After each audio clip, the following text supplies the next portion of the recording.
this week's Blizzpro Weekly, Greymane morphs throughout the Nexus. We talk some more Hearthstone Tournaments 2016, and while news may or may not exist this week, I guess we'll find out together.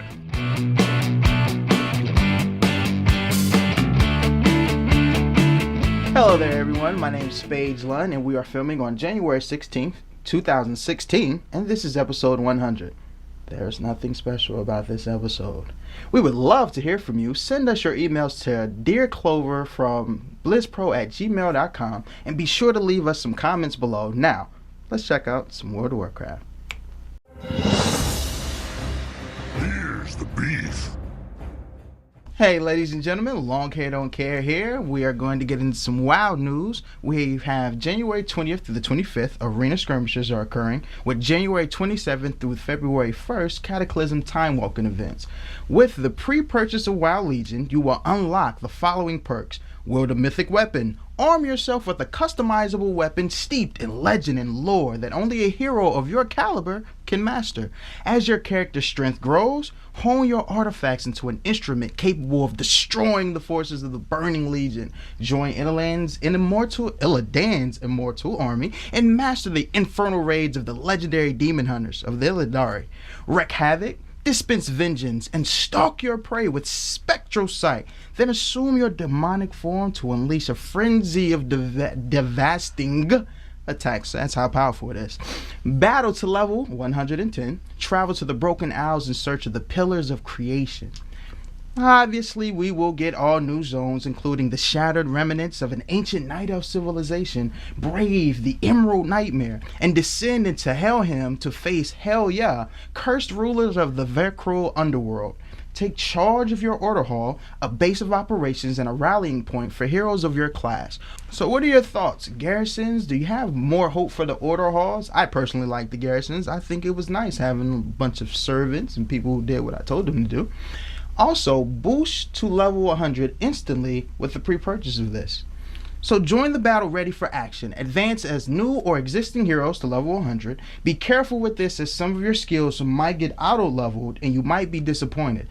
I guess that's the trade-off for shortcuts. But wait, there is more. If you pony up the extra money for the Digital Deluxe Edition, you will also receive these few things. Illidan's Fellstalker mount, Nibble's Pet, Heroes of the Storm Fellstalker mount. For you StarCraft lovers, surprise portraits of, oh boy, Diablo 3, Wings of the Betrayer. Be careful Blizzard, you almost got Shadow into WoW with that one. Nobody's going to pay to see this. Hey guys, Greg the Redbeard Gizmo's Ward Parker here with the latest on Heroes of the Storm. This week, the long-awaited Greymane has entered the Nexus as the newest assassin. He is a melee ranged hybrid, depending on what form you are currently in. While in human form, your Q will toss out Gilnean Cocktail, damaging the first enemy hit, exploding and dealing damage in a cone behind them. Your W will cast Inner Beast, gaining 50% attack speed for 3 seconds. Basic attacks reset this cooldown, so make sure to keep it up as long as possible. Your E ability casts Dark Flight, leaping towards an enemy hero, dealing damage while turning into Worgen form. While in Worgen form, your basic attacks deal more damage and slightly change up your abilities. Your Q now becomes a Razor Swipe, dealing damage to an area in front of you. Your W will remain Inner Beast, while your E now turns to Disengage, causing you to roll away, turning back into human form. For heroics, we have Go for the Throat, leaping at the enemy hero, turning into a Worgen and doing massive damage.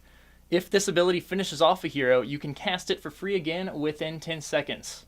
We also have Marked for the Kill, firing a shot at an enemy hero, making them vulnerable for the next 5 seconds. During this time, you can reactivate in order to leap at the marked target in Worgen form. So this hero is still new and we're all figuring him out, but it's looking like he will have multiple viable builds based on team comp and situations. Heroes Rising, the crowd-funded tournament, took place at the esports arena in California last weekend, and we saw a lot of great competition throughout the entire weekend. Bob Ross Fan Club actually ended up taking the finals from world champions C9 after falling behind 2-0 in the 5-game set. So a huge congrats to them. In a tweet from Dustin Browder, we found out the Haunted Mines will not be returning to the rotation in its current form. There are also no plans at this time to work on fixing it, so it's sounding like we won't be seeing it for quite some time, if ever. That's going to do it for Heroes of the Storm news this week. Let's hop into some Diablo. Stay a while and listen. Season 5 has started, and Paul is forcing me to do this instead of letting me play. Such a jerk. Regardless, the hype is back, and people have jumped in quickly, leveling both softcore and hardcore tunes. I myself may have already lost a hardcore tune or two in the first 5 minutes, maybe? I don't know. There seem to be a few bugs here and there, but we expect to see some fixes, hopefully soon on those. Pull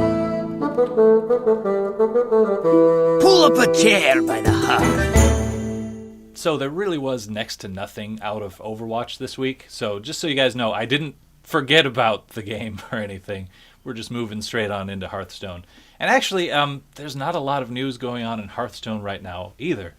To address this, actually, lead designer Ben Brode came out with a video to discuss the apparent downtime between content.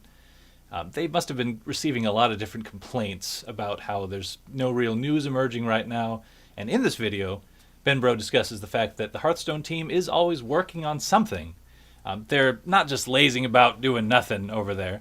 In fact, he actually even divulged the fact that they had been working on the concept of the Tavern Brawls since before the game even launched. So, I mean, who knows what's in the pipeline waiting for us down the road there. And, I mean, think about it, too. We had the Grand Tournament come out, League of Explorers as well, and that was so soon after BlizzCon that, I mean, stuff's coming out, and the meta's still settling, so we can constantly expect new content just over the horizon. Now, of course, there's always something going on in the realm of competitive Hearthstone. We've got the TESPA Collegiate Hearthstone Championship live finals on January 31st, and after months of fierce battles among more than 1,000 collegiate Hearthstone teams across North America, the final 4 teams have emerged victorious. These regional champions are set to clash at PAX South on January 31st for their chance to claim over $100,000 in scholarship money, scholastic pride, and, of course, this year's Collegiate Hearthstone Championship crown. You can catch every team, every game, and every play of the finals live at the Twitch booth at PAX South or on the official Hearthstone Twitch channel on Sunday, January 31st. The semifinals kick off at 12 p.m. Central Standard Time, and the finals get underway immediately afterward. So let's take a quick moment, since we didn't really do much about Overwatch, and meet the regional champions who will battle it out on the big stage and find out more about the path they took to the top. We've got the TESPA finalists here representing the North. There's Team Bro SU from Ohio State University. That's a clever name, guys. And representing the South, we've got Team Stargate from the University of Texas, Arlington, or UTA. Representing the East, we've got Team Circle from University Laval? Yeah, one of those. And then we've got, representing the West, Team Three Migos from the University of California, Santa Barbara, UCSB. So see how all these teams earn their way into the finals and relive your favorite moments of the Collegiate Hearthstone Championship by checking out the videos in the links that we're going to have for you below. And catch all the compelling collegiate action live at PAX South again on January 31st, 12 p.m. Central Standard Time, or just on the official Hearthstone Twitch channel. Hey guys, if you're a longtime fan, you recognize me, fucking with these guys throughout the show. But if you're newer, I am Chris the Beard Arnone. We are at episode 100 of Blizzpro Weekly. It's sort of like a marathon where I ran the first 3 laps, then I passed off the baton to this group of awesome folks, and now we crossed the finish line together, which is pretty damn cool in my opinion. And, so I wanted to come by, say hi. Yes, I keep watching. I'm still in the area, and maybe I'll drop by from time to time. No, I'm not coming back in any sort of permanent way. In fact, Bohemian Cult Revival, the production crew I'm a part of, has been doing great and awesome things. We just performed on the Folly Theater stage last night. So things are going super well. I'm performing more, I'm writing more. That was the whole point of me leaving. So it's going well. But since it's episode 100, I had to come by, had to mess with people, do a few funny things, and maybe give something away.